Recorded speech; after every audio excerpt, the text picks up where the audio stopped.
Go again. Back. Thanks for joining in, everybody. Appreciate it. Back again with Albert Castro, our very special guest this week. Again, so this is number 3 of the Bars Open with Beth and Greg. Last call. So this is number 3. Thanks for joining me again. I appreciate it. It's always great to have you here. Obviously, right. We always have you here, which is a good thing. So, this is. I'll kind of recap again. This is meant to be, the last call is meant to be a place where we can interview people, folks, starting with my father-in-law, who's graciously kind of come on and allowed me to chat with him for a couple hours over the past couple weeks. And again, it's going to be a place that we can just come in, tell stories, tell cool stories about your history, about your life, about all of the fascinating things you did over your pretty crazy career. I don't know if they were fascinating, but they're fascinating to people like me. Absolutely. So just to recap, kind of go back to like we talked about before. So you transitioned from being a police officer, which we talked about last time in pretty good detail, over to being an air marshal right, and customs agent. Customs agent, and then transition. That's when they split off to become the DEA. The DEA. You were a special agent with the DEA. Yeah. Right. So that was that transition time where the DEA was actually created. On July 1, 1973. 1973. So then you had a 24-year career as a DEA agent. That's right. Which is pretty incredible. We were just talking about it before the show, and some of the things you've seen and got to do, and places you've been, and people you've met, some good, some not good. It's pretty incredible. And we're going to start getting into that today. So cheers, everybody. Thank you so much for joining in. And I really hope you guys enjoy these episodes, because I know I do. Absolutely. So let's just get kicked off. So again, you spent 24 years as a special agent. Right. Some undercover, or a lot of it undercover. Yeah, about 17, 18 years of undercover work. Undercover work. That was once or twice a month I was working undercover on one case or another. Okay. And I mean, so most people, they, like we were talking before, you're like, you kind of had 2 lives. Yes. Right? Where you're an agent, you're a bad guy, so to speak, right? Out there playing the role. Usually played the role of a drug dealer with money. Right. And you had to be hard. You had to intimidate the guy you were buying from, make sure that he knew where I was coming from. Right. And I always told him, I said, you mess with me, you'll end up dead. Which is kind of crazy to be able to say that, right? Yeah. So, most folks on my side, right? The good side of the law, I guess is the way to say it. The living a good, normal life, I guess, is kind of, you don't think about that underbelly kind of side. The thing about it, Greg, is that when the time came to go home, say there was nothing going on. Right. And it was 5 o'clock and you went home, you left work behind. Okay. And you became a father, a husband. We went out and did normal things, eat out, go to the mall, that type of thing. Just live life like a normal, like it was in 9 to 5 or on those times. But when I came back the next morning, I would go into my mode of what am I going to do today? Right. Who am I going to bust today? Right. And look at the different cases. I always had a lot of irons in the fire.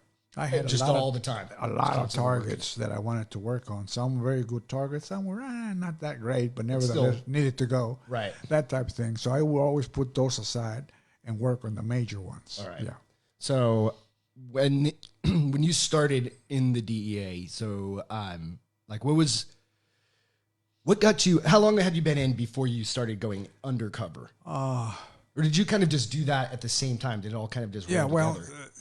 See. Before we became DEA, I was a customs agent. Right. All right. Mm-hmm. And prior to that, I had been a customs patrol officer.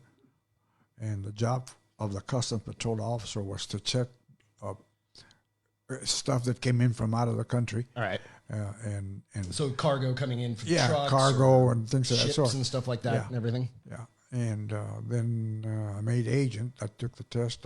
My rabbi at this time was Fred Turner. He says, take the test for an agent. Okay.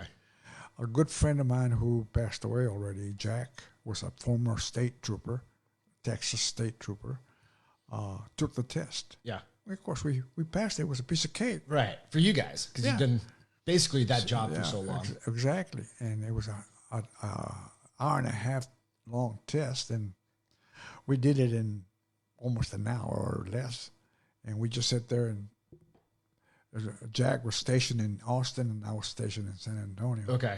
And making fun of me because I was the rookie at this office, and everybody had nice cars except me. I had a Volkswagen, and the top speed on that Volkswagen was maybe 60 miles an hour. I remember you telling us a story about driving into the field, and because you couldn't see anything, you were the last one in line in the chase. Yeah, so and then I got lost. I wasn't familiar with San Antonio that much already. So, but it ended all after that case when I got lost. If there wasn't anything going, I would get in that car and drive throughout the city, learn the streets, the neighborhoods, the bars that the people hung out, that kind of thing. Right. And I would write a intelligence report as to what I found out when you're out. I was always patrolling, running, so to speak, just driving around. Yeah, trying to learn the city, and it paid off because I would take down license plates and run them and find out who all was meeting at that place. Okay. You'd go to a bar, there'd be 5-6 cars. I would take the license. So that's just where you start. That's how you started just building a case. Right. And start kind of getting into it and starting seeing who's coming, going, those types of things. Yeah. Okay. And I start looking for informants. Yeah. And there was a trick to that, but I'm not going to divulge. No, that's fair. Yeah, that's fair. Some of this stuff, we're not going to name names or do those things. No. I got some good informants. Yeah. Made a lot of cases with them. Right. So that's how I started working undercover. They would introduce me to the target that I would find out if this informant knew this person, and if he did, or knew somebody who knew somebody, to get into that guy and get introduced to him. And okay. I had false identification, of course, a regular Texas driver's license with the false name and address and all that. Right. But it was legit license. Yeah, legit. Whatever, right? Yeah. If they ran it, they would come back. Right. So come back. So because you don't. Yeah, you can't have like a fake ID doing that. And when some of the people you're going after, some of the so higher profile targets. And so I always took care of my informants, though. Yeah. They were my bread and butter. Right. And so you had to take care of them. I paid them well. If the case went down successfully, I would fight to get as much money I could to pay him. Right. They're putting a lot at risk, him or right? her. I had a couple of females, too. They're funny. The hardest part was having the female informants. Oh, they were a headache. But they were good. Calling you all the time. Oh, needing favors, helping out. Yeah. Need money for this and money for that, or whatever. Exactly. Get me out of trouble here. Yes, exactly. That was probably, I'm in jail. What'd you do? Well, blah, blah, blah, I didn't do anything, really. They just picked me up because they know who I am. I said, no. You did something. You did something. So when did you, like I said, you started doing undercover work kind of just as it was going, right? Yes, yeah.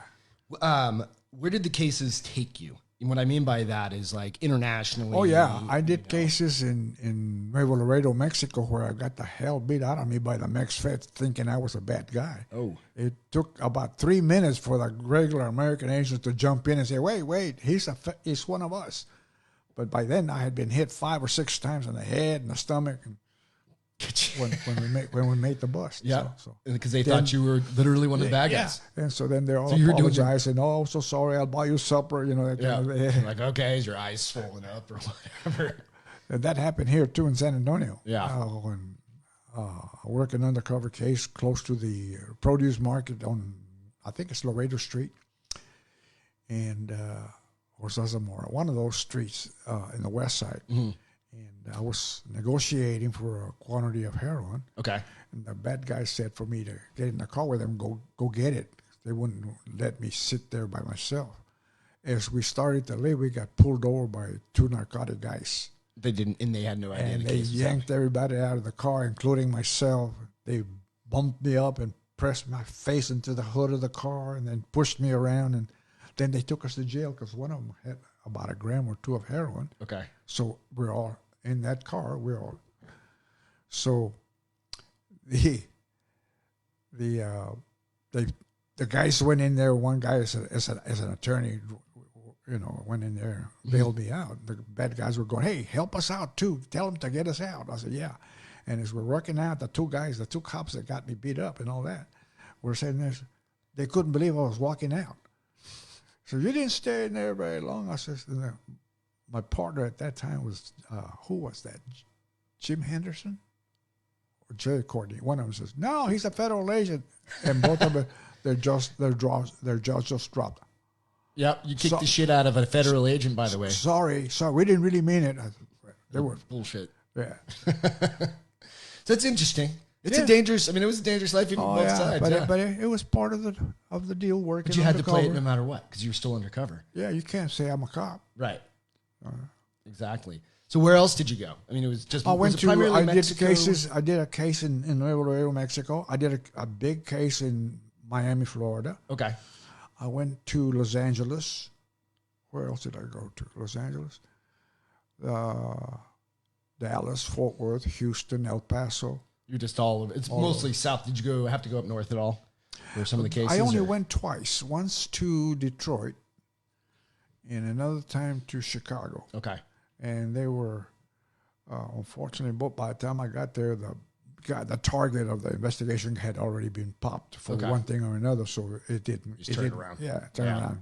But go home. That's cool. Yeah, so you got to do a lot of cool things. Yeah. So one of the questions that I was thinking about is how hard, when you say like you had to switch back and forth, right? Yeah. Like was that a difficult thing to do to like shut it off? Yes. Or turn it on in some cases? Yes, because I would be with my family and I would see something suspicious and my wife would have to remind me, "You're not working." Yeah. But it was hard. I would see something. I said, "Wait a minute, that guy I think I know that guy." Yeah. And you start concentrating on that person to see what he's doing, who he's meeting. And my wife would, at the restaurant focus or on at us. the mall. Yeah. And my wife would say, "You're not working. You're not working." Oh, so okay, sorry. Sorry. It's just, But you had to always be careful because I know in one case. You just had to be.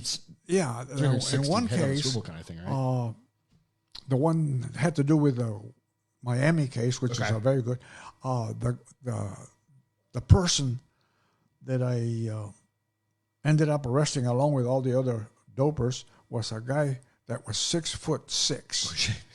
And one Christmas, we're window shopping at the mall, and I get tapped on the shoulder, and this voice says, "Hey, Al." And I turn around and I look up. It's, "Oh, my Lord." I says, "What?" I didn't panic. I just looked up. I says, "What are you doing out?" He says, "Well, I got paroled. I was good conduct, and I was one of the people at the library and all that other good stuff." Did stuff in the prison or whatever. Because he wasn't, actually, in real life, he was a nice guy. He just got mixed up with the wrong crowd. Yeah. But anyway, that's one of those things that I was always looking around. Right. So I know you've told us this, you've told a story, and I mentioned it on the podcast last night, just real quickly, because I try and allude to some of these as we're talking to the other one. But there was, and I don't know how far this was into your career, but when you had a hit put out on you, yes, and you got to catch the guy, yes, at the grocery store. What happened was I made a case on a guy and four of his partners, a good case. Ended up with 1/2 pound of heroin. Okay. Well, the older brother of that guy found out who made the bus, which was me. Okay. I'm working undercover. So he put out and he was cheap. He wanted to pay $10,000 for someone to knock me off. So they found. I don't know why I'm laughing because that's incredible. Like, yeah, it's only in the movies you see about shit like this. So the informant says a guy took a contract out on you. I said, "Really? Who's going to do it?" He says, tells me the guy's name. The boss says, "You out of here. You and your family go," because the contract was on me or any member of my family. Oh. So we had to, of all places to go. She said, I could go anywhere I want with my family, but I asked my wife, "Where do you want to go?" Brownsville. That's her parents live there. So she's familiar with it. Yeah. South Padre Island. We rented a condo up there while I was. Nice. Wow. Yeah. So you left them there. Yeah. Right. So we were about 7 or 8 days after that, we found out who took the contract. They found out that he was also a drug dealer. Okay. but he was a mean guy. He served 10 years for assault with a deadly weapon. The guy didn't die, but he shot the guy twice. So he went to jail for 10 years, yeah. And so he had a little history of violence. And they said, you want to come back and do the honors? I said, I would love to. So I left the family. I told them I'd be back. My wife says, don't go. No, I says, I got to go. Yeah. You all have fun here at South Padre Island. I'll be back in a couple days. Yeah. Bring your mother or have her stay with you while I'm gone. So I got back and got set up. And we found out that he was going to deliver 12 ounces of heroin at a parking lot on a grocery store on the southeast side of town. And so I won't mention the grocery store, that's but fair. it was not HEB, let me put it that way. But anyway, we found out what was going on, what time he was going to be there to take the delivery. And so we figured we'd kill two birds with one stone. Get the guy that was buying the dope and get him that took the contract on me. Okay. So we got to the parking lot. We had it covered with like a blanket. We had agents at every exit and looking around. And I went into the store, identified myself to the manager, and asked if I could borrow one of their aprons. It's a red apron. Okay. And I said, I want to be collecting baskets out there because he was already there. The guy pointed out, there's the guy. The informant says, he's in there, and he's armed. I says, okay. So I started picking up baskets, working my way towards his car. He looked and saw. He just thought I was a basket guy, you know, or working. You're just doing like a normal, everyday kind of thing. And I got all the way up there, and I pulled out my gun and tapped him on the window, and his eyes got as big as a headlight. I said, lower the window. So he lowers his, you're under arrest. And he says, is that your gun? What gun? There was a 45 lying. Pick that gun. No, I'm not going to touch that gun. I says, pick the gun up. No, I don't want to touch that gun. I says, okay, I'm going to give you a deal. I'm going to open the door, you get out, and you run and see how fast you can go. And I'll count to 3, see how far you are. No, you're going to kill me because you're going to say I was trying to escape. No, I'm not going to run. So he gets out and lies on the floor, on the ground, and puts his hands behind. And I said, what's going on? The guy just... I thought you were a tough guy, right? Yeah, exactly. So needless to say, we got him for possession of heroin, got the guy that was supposed to buy the heroin, and conspiracy. 2 or more is conspiracy. So yeah, he got, I think he got 30 years. Okay. But because of the charge of trying to kill an agent, he had to serve at least 20 before he was eligible for parole. So... Okay, that's an interesting one. So I mean, that's tells you kind of how serious it is. Like, that was the second. That was the first time. There was a second time. I didn't know that. I thought it was just the one. No. There was another time when the same thing happened. I made a bust, got the people, and got this old man who was 65 or so, but he'd been around a long time. He had a long history of narcotics. He had served time twice for narcotics. Yeah. But he now was sort of like a godfather to this group of about 8 or 10 guys. Okay. And I was introduced to him, and like any other case, when you go, you always have to make 2 or 3 meetings before you decide yes or no or to kind of how much. If you trust him. Yeah, well, not only that, but you negotiate on the price. He wants X number of dollars. And I say, I'll pay you this much. Mm-hmm. Well, but I want this much. I said, no, look, I'm taking so much, so you got to give me a break or something on the price. And, finally I reached to and that's when we started doing the deal. Okay. So after I busted him, he was in jail. And as I understand it, I never got to interview that guy. One guy that knew him well was getting out and told him to get a hold of one of his men and see if they would do the favor of knocking me off. They didn't say how much. Okay. He just says, knock him off. He needs to pay for me being in jail. Oh, okay. Yeah. So the guy that decided to do it, I ran in. He was in a restaurant with his girlfriend. I walked up and I sat down next to his girlfriend because she was sitting facing him. She has no idea who you are. No, she didn't. But he did. The moment I sat down, he just turned about as white as a ghost. Yeah. He says, so you're going to do a hit on me? I just said I would. I wasn't going to do it anyway. I says, "Yeah, are you sure?" "Yeah." I said, "Because if you are, then now's your chance. I'm sitting right here in front of you." He says, "No, I'm sure somebody's got their bullseye on me. Somebody's going to shoot me if I even try to pull for a gun." And he'd be a sniper. Yeah. So I said, "Well, you want to go peacefully and tell her you'll see her later or what?" "Yes." So we got him out. We couldn't charge him because he hadn't actually accepted the contract. He was going to do it. Okay. But since there was no money involved or anything like that, the guy said, I told him, I said, "You're going to walk, but you better look over your shoulder because I'm going to be right there." He said, "Oh, no." He says, "I'm leaving town. As a matter of fact, me and my girl are fixing to go to Los Angeles." I said, "Well, you better leave. And stay there. Because otherwise, look over your shoulder. I'll be right there." And he was calling me, "Sir." "Yes, sir. Yes, sir." It's crazy. It's crazy. Yeah. Ultimately, Albert's an adrenaline junkie. Is really, I think, a lot of it. You have to have something like that to have a career that was as long and spanned as long as yours did. Yeah. In undercover and doing. We'll get into a couple of the cases that are pretty, like you said, that are pretty memorable for you, your bigger ones. But to be able to do that for so long, to be able to turn it on and off and on and off and on and off, but also live that life where you put people in jail, they do get out of jail eventually. Yes, that had to be careful.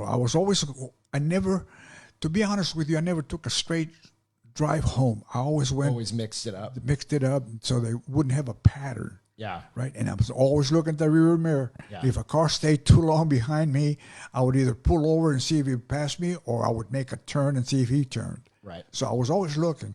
It was challenging. I was never afraid, and that was the problem.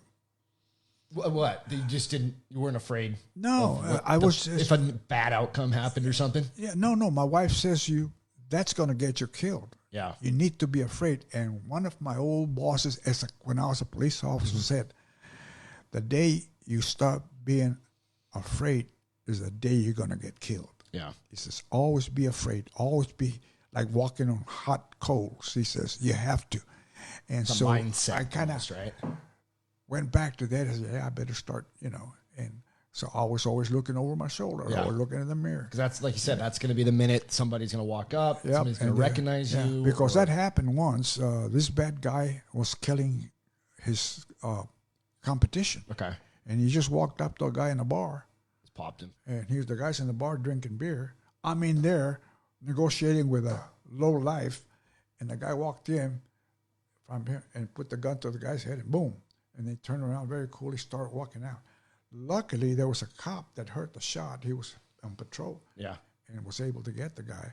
And I was a witness to it. So. Okay. That's crazy. Yeah. But that's that life. That's that insane life that's, still going. This shit's still happening. Yeah. This guy's have no qualms in killing somebody. Which is, it's just your sociopath where you just, it doesn't. Yeah. I became callous about working undercover. Yeah. And I remember one case in particular. There was a very famous kingpin drug lord, and he's dead now. He was shot and killed in the pen. When he got arrested, now the guy was really bad. I mean, this guy. Bad guy. This guy was bad. He'd killed 2 or 3 guys for either stealing dope from him or whatever. But anyway, he was bad. He got popped. So his niece took over. Okay. And she was dealing left and right, and I got introduced by an informant as usual. And we negotiated almost a week, 3 or 4 meetings. We would meet in San Antonio. And so I was supposed to be from Dallas, and that we would meet in Austin with her. Somewhere in Yeah, and finally decided the last time would be in San Antonio for the delivery. And the funny part of that was that she was gonna do it, but she needed to see the money. So I said, "Okay, when do we do it and where?" She says, "We're gonna do it at the parking lot of the hospital downtown." Okay. I said, "Okay." Of course, by this time now, I knew where it's gonna be, so we had the areas covered with agents. Right. So she's like a kingpin now. Yeah. Because she took over. Okay. And her boyfriend was a very popular semi-pro football player. and he were the San Antonio Toros. Okay. Is that team even around anymore? No, Okay. they folded after about 2 years. All right. Money-wise, yeah. But anyway, he was a bull, and that was her boyfriend. So she says, show the money to my boyfriend, and then I'll be waiting for you with the merchandise. Right. Remember, we never call it heroin. You never call it. It's always merchandise or the thing. Okay. Or the stuff. You never say heroin or cocaine or whatever. So he says, I'll be in there with the merchandise. Is that in case like somebody's undercover? Yeah. And they're wired or something, so they don't technically have recorded. So I show the money to her boyfriend. He gets on the phone and calls her. I've seen the money. So she says, well, tell him to come on in. I says, where am I going? Inside the hospital. Inside the hospital? Yes, going in there. Where? In the ladies' room. It's not going to look at all weird with a dude walking in the ladies' room. Yeah. I says, in the ladies' room? Are you sure? That's what she said. So I go down there, and sure enough, she was in there, and she had that little plastic, expensive, one of those expensive purses from... Like a Louis Vuitton or something. Yeah, one of those. Yeah. And it was in there, right? So I looked at it, and there was one of the guys who was dressed as an orderly with a wagon. Okay, one of your guys? Yeah. Okay. Yeah. And when I saw it, I banged on the door 3 times. I mean, it's bust. So he goes in there, 2 other agents go in there, and we arrested him, me included. Yeah. So did you nearly always get arrested? Almost always to protect the informant. Okay. Yeah. I shouldn't have said that, but anyway. That's just the way it goes. Yeah, I think, I mean, you see that in movies and anyway, shit too. So to make a long story short, Tank, the guy, her boyfriend, they used to call him Tank. He was a bull in football. Yeah. He gets 15 years. And so he's dealing too, though. No, he's just a protection. Oh, okay. Her boyfriend. Yeah. All right.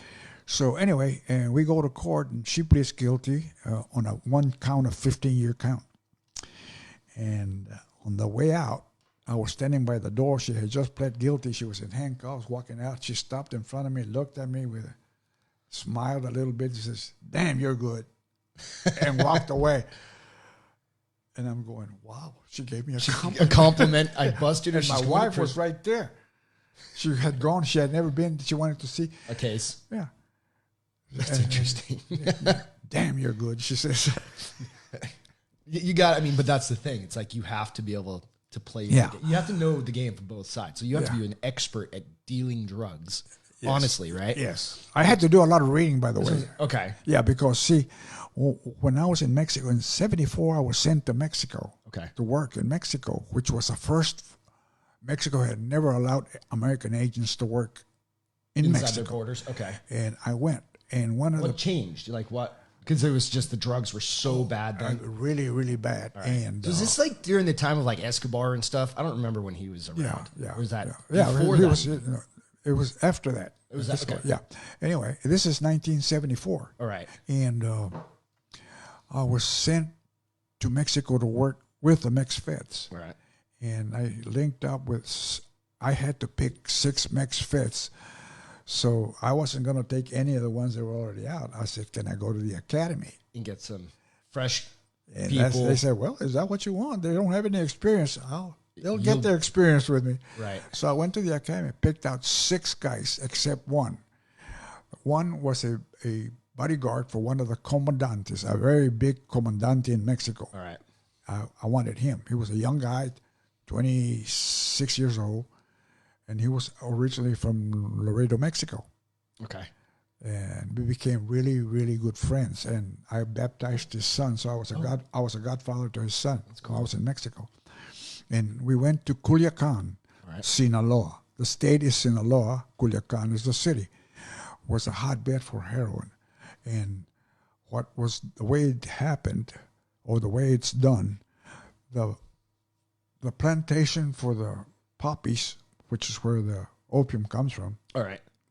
Is up in the mountains.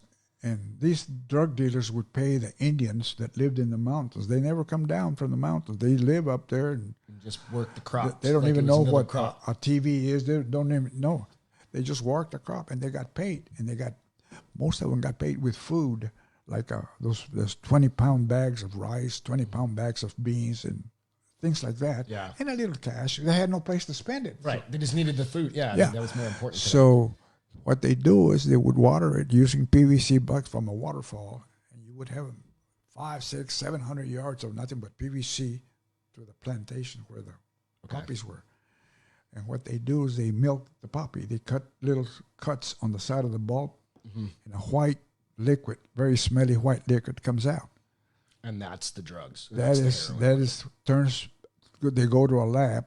They collect as much of it as you can in cups, and they go to a lab. Now, the lab is not like what people think a lab should be. It's not like a medical lab. Yeah. This is pots and pans and a burner and things of that sort, and they process that liquid and it comes out to be opium. Okay. Out of the opium comes the heroin, the morphine that's used medically. The only thing medical about that is the morphine. Otherwise, it's just a drug. And so we were there. We busted about 5 or 6 different labs. And you had to act fast because this lab was contracted to do this job today. And then it would just be gone. And they hold it up and go to the next, whoever next doper wants it. So interesting. We had to act fast. Once we got it, and we got involved in 2 or 3 shootouts. Oh, really? At the labs? At the labs, because the guys had guards. Because that's all their money or whatever. That's their drugs. Right yeah. So it was kind of scary and fun. And one of the things was a funny one is I'm talking 1974. Okay. Excuse me. An informant for one of the Mex feds says there's some Chinese from San Francisco buying some opium. As you well know, Chinese have been famous for smoking opium, and they have opium galleries. Dens. Everybody knows that. Yeah, it's going back years, 100 years. In San Francisco. Right. Okay. So there's 2 or 3 Chinese buying some opium, 10 kilos of opium. That's a lot. That's a shit ton. And so how much is a kilo? I don't even know. Well, back then, in 74, a kilo of heroin was going for anywhere from $65,000 to $75,000. Oh, gee. Oh, okay. An ounce was going for $2,000 to $3,000 an ounce. That's crazy. Max pure, $4,000 an ounce. You got to remember that if pure, you can make 3, 4, 5 ounces out of one. Okay. Because it's so strong. Yeah, you cut it. All right. So that's where the money came in. But anyway, there was only 2 roads coming out from the mountains. And so we decided to put a roadblock. And they were supposed to be in a yellow Volkswagen. The Chinese were there. And they were going to go to some city, Culiacan, the next city over, I forgot the name of it, and catch the train to go back home. Back to the States or wherever. So we set up the roadblock. We're sitting there. This is funny, okay? And it's like 2 a.m, and everybody's hungry. And there's a little stand that serves food for the bus. When the bus gets there, people get off. Food or get back on the bus or whatever. Being feds, they went and knocked on the door. He says, "Get up, fix us some food," just like that. And I'm going, "Oh my gosh, the poor people!" Say, "Yes, sir." Yeah. So they made some eggs and other stuff, and we're eating. And we had soldiers, by the way, guarding the highways. All right. So does the roadblock, is it just like a check? They make it look like a checkpoint or something and like so, that? Okay. Anyway, here comes a car, 2 o'clock in the morning. There had been no traffic up until then. And it's really running fast. Okay. And he almost runs over the soldiers. They jumped and they fired several shots at it. So we all run and get in our cars, and we're driving. And I'm looking at the driver, and he's got a sandwich in his hand. He's driving, doing 60, 70 miles an hour on a road that goes up and down. And one minute you're looking at the bad guys up there. The next minute you're looking at the guys back down there. It's just an old mountain road. Yeah. Yeah. And he's eating a sandwich driving. We're going to get, I figure, we're going to roll off this mountain. We're going to get killed. We're going to get killed. And then finally we got into a straight line, and they opened fire. They started firing. And the guy says, "Come on, fire with your Magnum that you got there." So I fired twice. Boom, boom. And anyway, to make a long story short, they couldn't make a curve, and it flipped over twice. Right? Yeah. So we get there. not a scratch on the guys. The car, I counted the holes of bullets in the car, 47, and not one of them hit. Like, how does that? And it was not the Chinese. These two guys had stolen the car of the mayor of Mazatlan. Mazatlan is wrong guys. You caught some bad guys, but the wrong bad guys. Yeah. And I said, well, you call the mayor, tell him we got a scar. And it's rolled, it's trash, and it's got 47 bullet holes in it. So, and I'm sitting there. So what if we didn't get killed away this year? Yeah. And one of the guys said, can we go back and finish our breakfast? Get out of here. Well, we didn't get the Chinese. They didn't. Did they get out? No. What happened was the next day, the informant says they're coming. They're dropping off the car. It was a rental in Culiacan. They're going to board the train.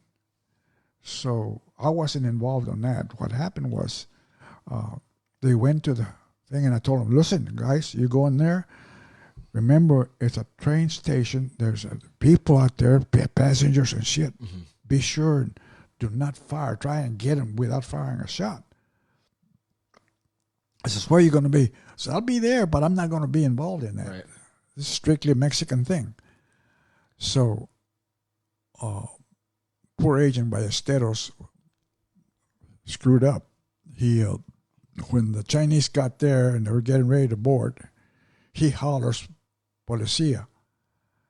And the guys, the two Mexicans where the Chinese opened fire on the agents. Yeah. And the agents returned fire, but Ballesteros, who the one that said "Policía," got hit right in the forehead, dropped dead. And I'm on the parking lot, and I run quickly over there, and I saw Ballesteros on the ground. He said, "What happened?" And they shot one of the bad guys, arrested the Chinese, and confiscated the dope. Yeah. But Ballesteros lost his life. Yeah. And DEA came through because Mexico, like, they didn't care about their people. Yeah. The guy he wasn't from Culiacan. He was from somewhere in Nuevo Leon, which is a state bordering Brownsville. Okay. So Victoria. I think it was from Victoria, Nuevo Leon. Northeast. And somehow his family was going to have to make way to bring his body back home. That government was not going to help at all. They just said condolences, and it's part of the job. Right. But they just didn't. Yeah, it's a different. So, but the DEA stepped up and says, "We'll pay for the casket. We'll pay for transportation." That's cool. That's good. Yeah. Yeah, and I had to write a report, of course, right? Because an agent was killed, and it was good. And then finally, we had to leave. I had to leave Mexico. Well, it's a long story, and I'm not going to get into it. Yeah. But I said, okay. Bert Moreno was my boss from the embassy. All right. Yes, and he's the one that called me. He said, "You got to go." I said, "Okay, yeah, I'm ready to go. Believe me, it's been great, Bert. Thank you so much." He says, "No, you got to go." I said, "Okay, I'll pack right in. I'll leave in the morning." No, he says, "You got to go now." I said, "Leave your shit behind." Plane. I grabbed the clothes that I had. And I got the suitcase, threw everything in there, got in there. Would you go straight to the embassy or something? And no. I'm far. I'm embassies in Mexico City. I'm on the west coast of Mexico, Mazatlan. I was at Mazatlan when that happened. Okay. And he says, "You got to go." So I drove like a bat out of hell, and crossed over in San Luis, Mexico, into San Luis, Arizona. Okay. And then I was told to report to Nogales. It's closest station there. Yeah. So I took off. It's interesting. It's crazy. It's crazy. Now I never knew why I had to go. I had an idea. There was somebody that was. Somebody said something. Yeah, I had an idea what it was all about, really, but I can't go into that because there were some politicians involved in that. Yeah, that's fair. So how one of the things I think is kind of funny is when that was 1974, by the way. Right, when you're undercover is when you have to. You've mentioned this a few times to me when you wanted to call home. Like, how often did you get to call home and talk? Like, you're undercover, you're working out in wherever you are. Yes, and I had to let my wife know I was all right. Right. And I'd always say, "Listen, I came here with my girlfriend. She's at the hotel. let me call her because it's taking longer than I had expected. Let me call her and tell her everything's cool. Yeah. So they never mind. They said, yeah, there's a phone on the wall there. So I'd go over there and I go, hello, babe. Hey, I'm doing great. Not to worry. Everything's going good. Okay, I'll be there in a little while. Bye-bye. It's just a quick check-in. And she knew that I was okay. That's awesome. Yeah. So I was thinking, I mean, that's one of the things that comes up. It's like you're gone for a long time. And this is before there ain't cell phones and shit around. No. You know what I mean? So it's a completely different, you can't send an email. Can't send there were a few cell phones, but nobody, there was the big-ass ones. Yeah. Not everybody carried one. So right, yeah. Exactly. So when you first, so the first, say, 10 years of your career, what was like one of the hardest cases that you can, if you can talk about some of those? Like, in hard, I guess, could mean a couple of different things, right? Because you could have like one that's just a really long, drawn-out case, or it's just difficult to get in. You know? Yeah, most people don't realize this, but undercover work means that it doesn't happen in one day like on TV or on the next. It's drawn out. I worked undercover on one case for 18 months. Meetings in San Antonio, meetings in McAllen, meetings in Laredo, meetings in El Paso. 18 months. And everybody kept saying, Al, it's too long. Drop it. It's dead. I said, no. It's there.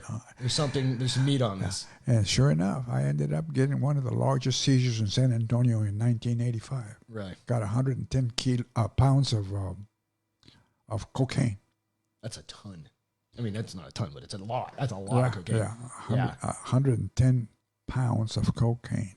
And ended up arresting a Guatemalan captain, a Guatemalan lieutenant, a Mexican federal agent, and the dealer I was dealing with is a Nicaraguan, and 3 or 4 other people. Yeah, that's incredible. I mean, to think about, like, you know, but it took you that long, and you knew the case was there, and you just stuck to it, and got it done. So that's pretty incredible. So there was one of them. One of the cases you mentioned was a sheriff. Oh yeah, which is this is kind of the irony of this. This particular case.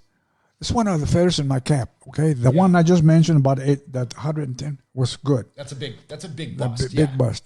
And sometimes it's about the person. And we broke up a ring that was headed by a guy up in Miami. This is how I ended up in Miami. One of the cases. But anyway, so that was a good case. Now, the one with the sheriff, I was supposed to be a Colombian drug lord. Okay. And I traveled to the U.S. to purchase stuff because I had the money and all that, but I also looked for a place to drop my cocaine. And I had an informant who had been a pilot. And he got busted in one of his trips, and he flipped, and he said, if I tell you who is behind this, can I get a break? And I said, yes. Right. So he says, you're not going to believe this. It's the sheriff of Gulfport, Mississippi. So the guy in charge of DEA in New Orleans was a guy that had been stationed in San Antonio for several years and knew the kind of work I did. And he called me up. All right.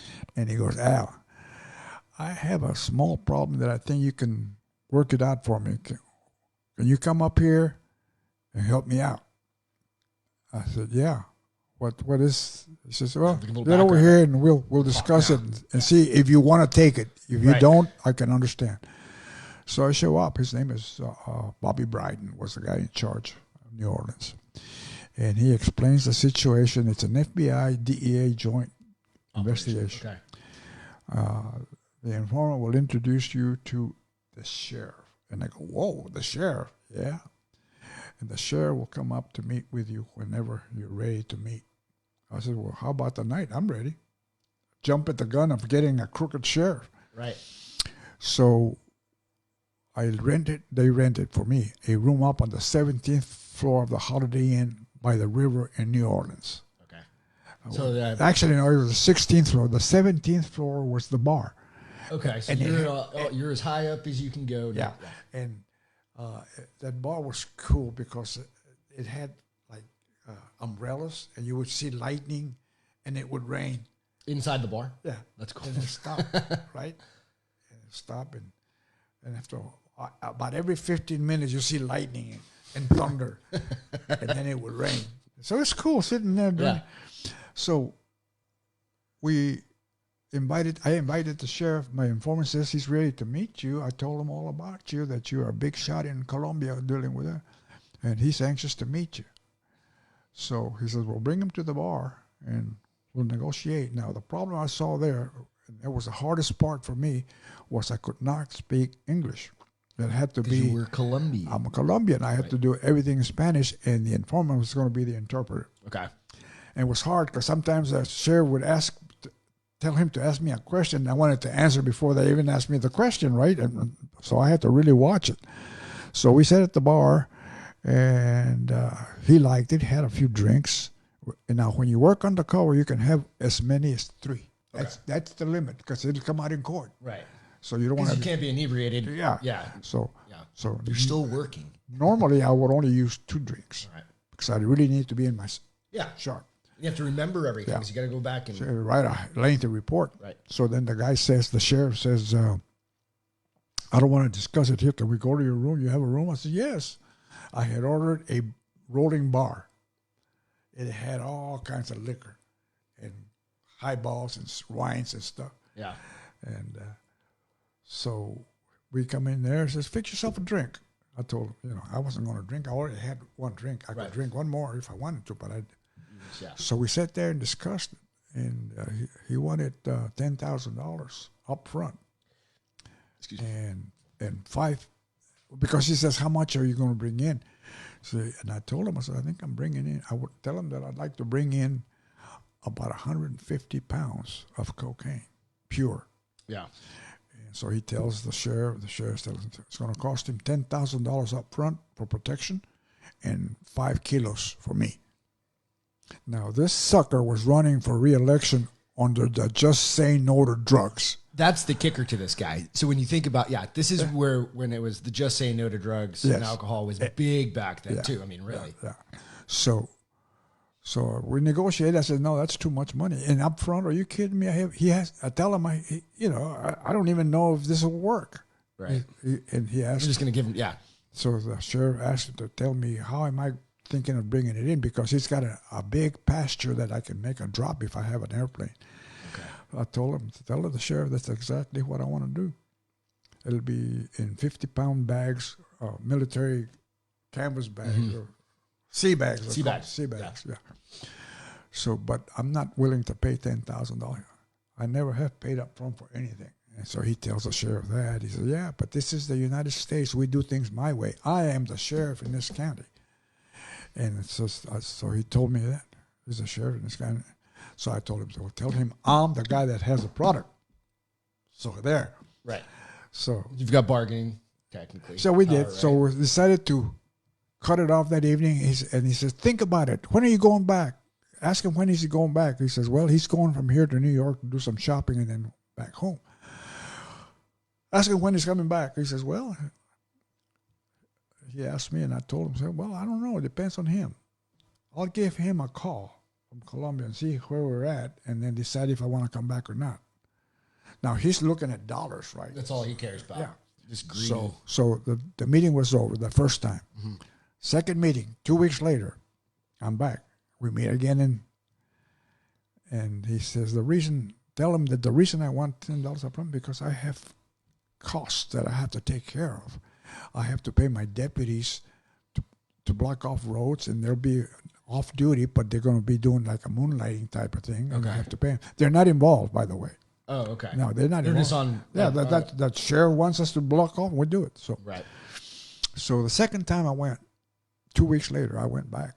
I got on the phone and called him, but I was already in New Orleans, and I told him I'm here, so I'll be right there. So about 2 hours later, he shows up. He's happy. He's whistling.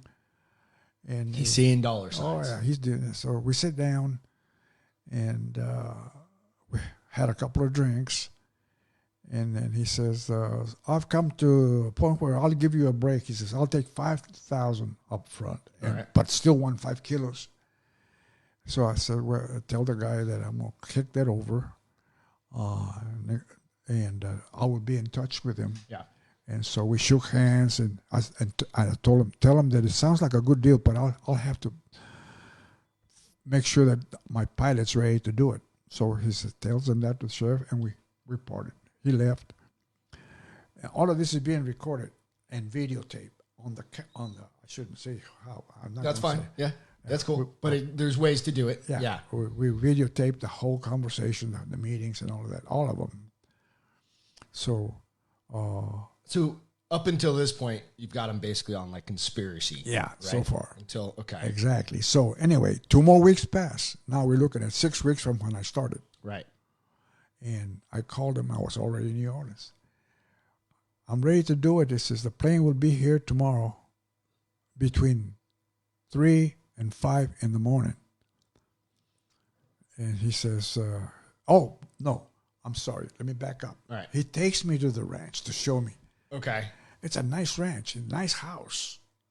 It's not a 2-story, but a ranch-style house. Yeah, but it was spread out. Yeah. And there was 3 or 4 guys there, and he says, these guys are from up east. I said, oh, really? What are they doing down here? Cooling off. I said, oh. In other words, they're bad guys, too. Yeah. Right.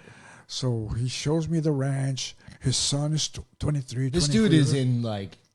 In Gulfport, Mississippi. Well, no, this sheriff is just a bad dude. He's just a bad dude. Because he's got criminals. I mean, he's just a bad dude overall. Yeah. And he was proud of the fact that he says, I run the county. He says, you want to have a female working in your bar, you got to pay me to have her working in the bar. You want to have a jukebox, you pay me for having a jukebox. You want games, or you pay me to have that. Dude had his thumb on everybody. The way he was, you either do that or close you down. Right. He had the power to do it, too. That's incredible.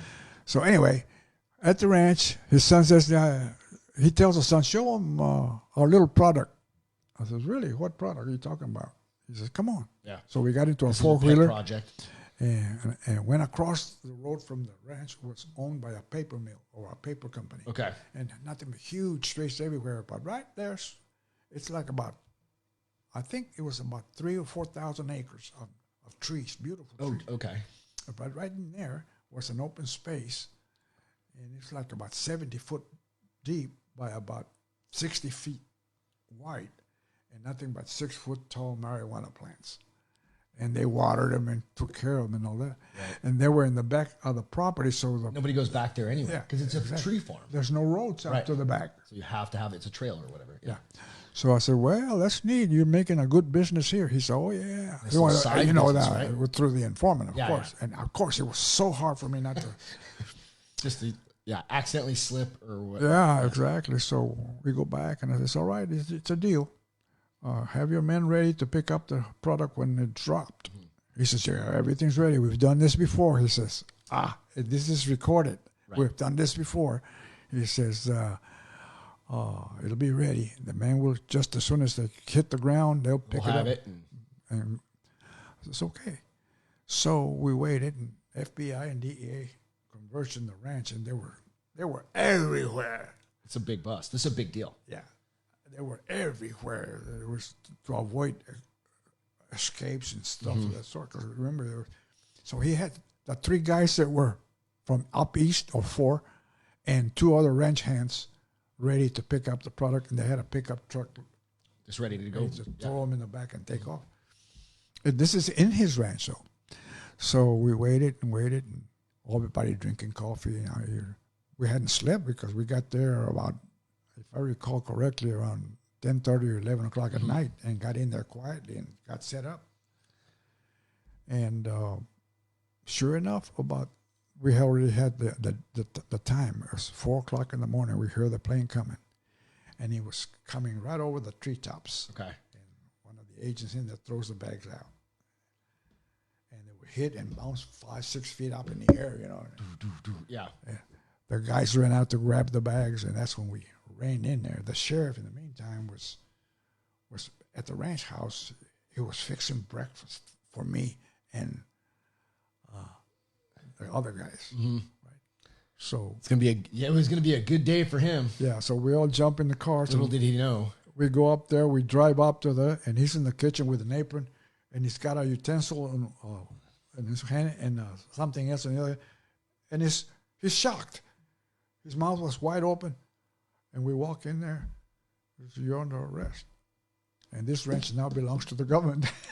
Sorry, because anything that's used, right, becomes federal. Yeah. So we seized him, his car. The only thing we couldn't seize was his service car because it belonged to the county. Yeah. But we arrested him, his son. His son was one of the ones that was out there directing. Picking up the dope. Yeah, directing. So, and we got him with production of narcotics, which was a marijuana. Right. And that was one of my better cases That's a big one. So, I mean, that's, like I said, you can have just some bad guys. Yeah. Then you have bad guys that pretend to be good guys. Yeah. And they're just assholes. And those are the ones that you really get some satisfaction out of because he's living one life. The next time I'll bring you my newspaper clippings with the sheriff's picture. Yeah, because I mean, again, the sheriff of an entire county in Louisiana or Mississippi, and running for re-election, right, under the Just Say No to Drugs and Alcohol or whatever, drugs, kids. So thank you for sharing time and spending some more time with me. We're going to wrap this one up today, but we'll be back again next week for another episode. We'll get in a little bit your later part of your DEA career as well. Looking forward to that. It'll be fun. So I always like to wrap it up, say thanks to first responders, frontline folks, everybody, military. Without all of you guys, we can't do this stuff without folks like Albert here, making everybody safe and trying to really be a positive change. It's just really incredible. So thank you all. You guys have a great week. We'll talk soon. Bye.